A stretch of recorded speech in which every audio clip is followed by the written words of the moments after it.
Good morning, students. So today we can start our third module, and the syllabus includes the first part deals with wastewater disposal system, and the second part includes treatment of sewage. So wastewater disposal system includes self-purification of streams, dilution, oxygen sac curves, street effects equation, and land treatment. And treatment of sewage includes preliminary and primary treatment, and it includes theory and design of screen, grid chamber, detritus chamber, flow equalization tank, and sedimentation tank. So first we can discuss about wastewater disposal systems. Okay. So there are generally two methods of disposing of sewage effluent.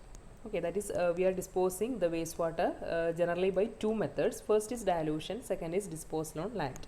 So dilution means disposing the effluent in water. That is known as dilution. And disposal on land, it is also known as effluent irrigation, broad irrigation, or sewage farming. So in disposal on land, we are disposing the wastewater on land. Okay, and out of this, disposal by dilution is more commonly used method. So we can discuss the dilution in detail. So disposal by dilution means it is a process whereby the treated sewage or the effluent from the sewage treatment plant is discharged into a river stream or a large body of water, and this water may be moving or static. Moving means for example water body like river streams, these are moving, and in some cases it may be disposed into static body of water. So that is known as dilution. That is, we are discharging or depositing the treated sewage or effluent from sewage treatment plant or effluent treatment plant into a river stream, into large body of water. Okay, and the discharged sewage in due course of time, that is after so many time, after the passage of time, it is purified by its mechanism, and that is known as self purification. Okay, that is, the discharged wastewater is purified due to course of time by self purification of natural water. So we can discuss what is self purification in the next slide. Okay. And the effluent discharge and degree of treatment of wastewater depends upon the self-purification capacity of the stream and the intended water use. Okay, so based on that, we are giving the effluent discharge and degree of treatment of wastewater. Okay. Next is self-purification of streams.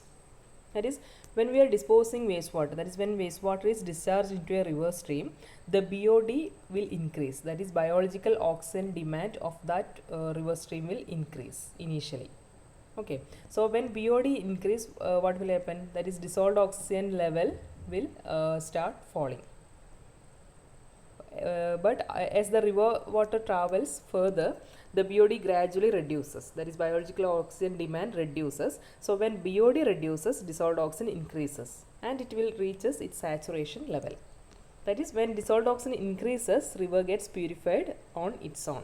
So this phenomenon is known as self-purification of stream. Okay, that is, initially when we are disposing the effluent on the river stream, initially the BOD increases, so dissolved oxygen will get reduced. But after the passage of time, the BOD gradually reduces. That is, the biological oxygen demand of that river stream will reduces. So at that time, dissolved oxygen increases. That is, oxygen content of the river increases. That is, the river is get purified by itself. So this mechanism is known as self-purification of streams. Okay.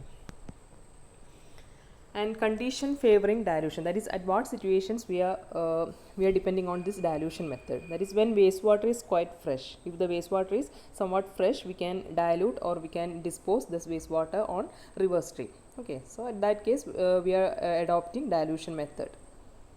And second case, when suspended solid has been removed from wastewater. If the suspended solids have been removed from the wastewater, we can dispose the wastewater into the river stream.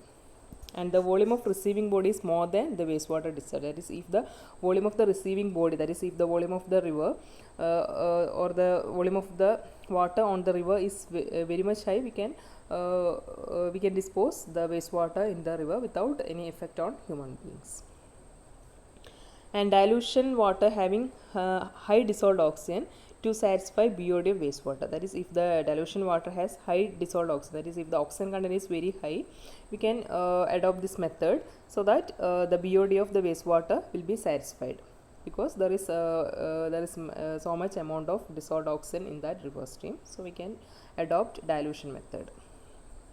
and where flow currents of the diluting water are favorable, that is if the flow currents are favorable, it means there will not be any deposition of the suspended solids, so it will not affect the aquatic life. So at that case we can adopt this dilution method, that is when the flow currents of the diluting water are favorable for this method. Okay, and the wastewater does not contain any toxic substances, we can dispose this wastewater on river stream. That's another condition which is favoring dilution. And water is not used for drinking immediately after point of discharge. If this water is not used for drinking immediately after point of discharge, we can adopt dilution method. So these are some of the conditions which is favoring this dilution method of wastewater disposal. Okay. Next is standards of dilution. It is this table shows dilution factor and the standards of purification required based on this dilution factor. So before that is what is meant by dilution factor. We have studied dilution factor in the last module. Okay, dilution factor means is the ratio of quantity of diluting water to that of the sewage. That is ratio of diluting water to that of the sewage is known as dilution factor. So dilution if the dilution factor is very high, it means the amount of diluting or the quantity of diluting water is very much greater than that of the sewage. Okay, so that is the meaning of this dilution factor. So here if the dilution factor is above 500 means this quantity of diluting water is more than 500 times than that of the sewage. That is amount of sewage is very much small comparing to this quantity of diluting water. Okay, so at that case this treatment is not much needed. So at that case if the dilution factor is very high, it means the amount of sewage is very low comparing to this diluting water. So at that case no treatment is required, because the sewage is very much the quantity of sewage is very much low comparing to that of the diluting water. So in that case there is no treatment is needed. Okay, that is raw sewage can be directly discharged into the river. And if this dilution factor is between 300 to 500, that is if the dilution in this lower table, what will happen, this dilution factor is dilution factor is reducing. So dilution factor reducing means amount of sewage is increasing comparing to the amount of diluting water. Okay, at that case the treatment is required. So if this dilution factor is between 300 to 500, primary treatment like primary sedimentation treatment is required. And if it is between 150 to 300, there will be need of more treatment, like screening, sedimentation, chemical precipitation are required. Okay, and if the dilution factor is less than 150 means the amount of sewage will be more than that of the diluting water. So that is here amount of sewage or effluent is very high. So full treatment, that is thorough treatment is needed. Okay, that is the meaning of this dilution factor and standards of purification. That is if the dilution factor is less than 150, thorough treatment is required. Okay, because dilution factor means it is the ratio of quantity of diluting water to that of the sewage. Okay, so if the dilution factor is very high, it means quantity of this diluting water is very much high than that of quantity of sewage. So no treatment is required. And if the dilution factor is very low, that is if it is less than 150, it means thorough treatment is needed. Okay, so this is about standards of dilution. So next is natural forces of purification. That is, there are some natural forces which impart or which helps the purification of streams, and these natural forces are dilution, dispersion due to current, sedimentation, sunlight, temperature, oxidation and reduction. So we can discuss one by one. Dilution, that is when wastewater is discharged into the receiving water, dilution takes place. So when dilution takes place, the concentration of organic matter is reduced. So the potential nuisance of sewage is also reduced. So this is one of the important mechanism by which the intensity or the potential nuisance of sewage is reduced. That is when wastewater is discharged into the receiving water, that is if the wastewater is discharged into the river, which may be static or moving, dilution will take place. And due to this dilution, the concentration of organic matter is reduced. So the potential nuisance of the sewage is also reduced. And when dilution is quite high, when dilution is very high, there will be large quantities of dissolved oxygen. Dissolved oxygen will be so much available, so it will reduce the chance of putrefaction and pollution. If dissolved oxygen is very high, there will not be any pollution. Okay, and aerobic condition will always exist because of dilution. So dilution will helps for self purification of river stream. And second one is dispersion due to current. That is, when stronger water current is available, the discharged wastewater will be thoroughly mixed with stream water, and it will prevent deposition of solids. That is, if the water current is very strong, it will prevent the deposition of solids. Okay, and in small current, if the water current is small, the solid matter from the wastewater will get deposited at the bed, and it will cause decomposition and reduction in dissolved oxygen. That is one of the main problem. That is, if the water current is small, it will cause deposition of wastewater at the bed, and this deposition will cause decomposition of this deposited solid matter, and this will reduce the dissolved oxygen. Okay, so to favor the self purification, there should be strong water current. Okay, and the self purification largely depends upon currents which readily disperses wastewater in the stream. Okay, so this will prevent the high concentration of pollutants. So high velocity improves aeration, and it will reduce concentration of pollutants. So this water current is one of the important factor which is helping self purification. Okay, and next is sedimentation. That is, if the stream velocity is less than that of the scouring velocity of particle, then sedimentation will take place. And the sedimentation has mainly two effects. That is, the settlable solids, if present in sewage effluent, it will settle down in the bed of the river, and this will helps in self purification process. That's one of the effect of this sedimentation. Second one, due to the settlable solids, anaerobic decomposition will takes place. So the sedimentation also helps in self purification of river stream. Okay, next is sunlight. So sunlight helps certain microorganisms to absorb carbon dioxide, and by that it will give out oxygen.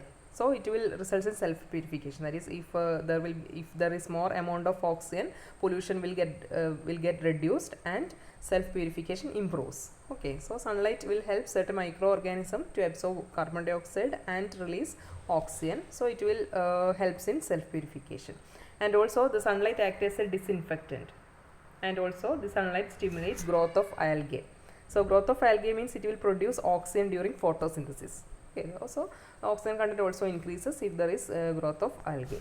Hence, wherever there is algae growth, water contain more dissolved oxygen during daytime due to this photosynthesis process. So sunlight also helps self purification of stream. Next is temperature. That is, the quantity of dissolved oxygen available in the stream water is more in cold temperature than in hot temperature. This, if the temperature is less, there will be more dissolved oxygen. Okay, and also the activity of microorganism is more at higher temperature, hence self purification will take less time at hot temperature than in winter.